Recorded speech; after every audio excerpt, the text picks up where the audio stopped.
Hello, good afternoon. This is Myesha Marie coming to do our Reading the Bible together. And today we'll be reading First Samuel chapter 13 from the New Living Translation. I hope you all are doing well, and we are going to go ahead and get started.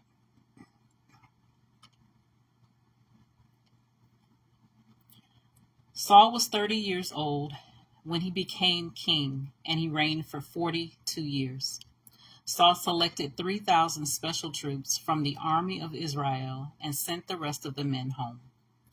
He took 2,000 of the chosen men with him to Michmash and the hill country of Bethel. The other 1,000 went with Saul's son Jonathan to Gibeah in the land of Benjamin. Soon after this, Jonathan attacked and defeated the garrison of Philistines at Geba. The news spread quickly among the Philistines. So Saul blew the ram's horn throughout the land, saying, "Hebrews, hear this. Rise up and revolt." All Israel heard the news that Saul had destroyed the Philistine garrison at Geba, and that the Philistines now hated the Israelites more than ever. So the entire Israelite army was summoned to join Saul at Gilgal. The Philistines mustered a mighty army of 3,000 chariots, 6,000 charioteers, and as many warriors as the grains of sand on the seashore. They camped at Michmash, east of Beth Haven. The men of Israel saw what a tight spot they were in, and because they were hard pressed by the enemy, they tried to hide in caves, thickets, rocks, holes, and cisterns. Some of them crossed the Jordan River and escaped into the land of Gad and Gilead. Meanwhile, Saul stayed at Gilgal, and his men were trembling with fear. Saul waited there 7 days for Samuel, and Samuel had instructed him earlier, as Samuel instructed him earlier. But Samuel didn't come. Saul realized that his troops were rapidly slipping away, so he demanded, "Bring me the burnt offering and the peace offerings." And Saul sacrificed the burnt offering himself.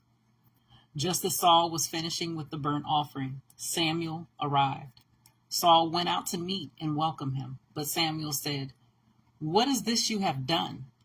Saul replied, "I saw my men scattering from me, and you didn't arrive when you said you would, and the Philistines are at Michmash ready for battle. So I said, the Philistines are ready to march against us at Gilgal, and I haven't even asked for the Lord's help. So I felt compelled to offer the burnt offering myself before you came." "How foolish," Samuel exclaimed. "You have not kept the command the Lord your God gave you. Had you kept it, the Lord would have established your kingdom over Israel forever.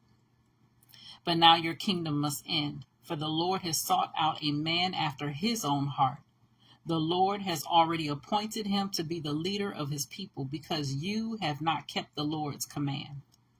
Samuel then left Gilgal and went on his way, but the rest of the troops went with Saul to meet the army.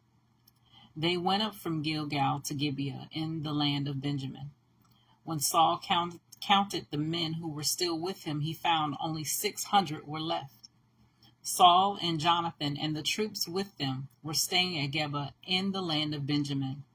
The Philistines set up their camp at Michmash.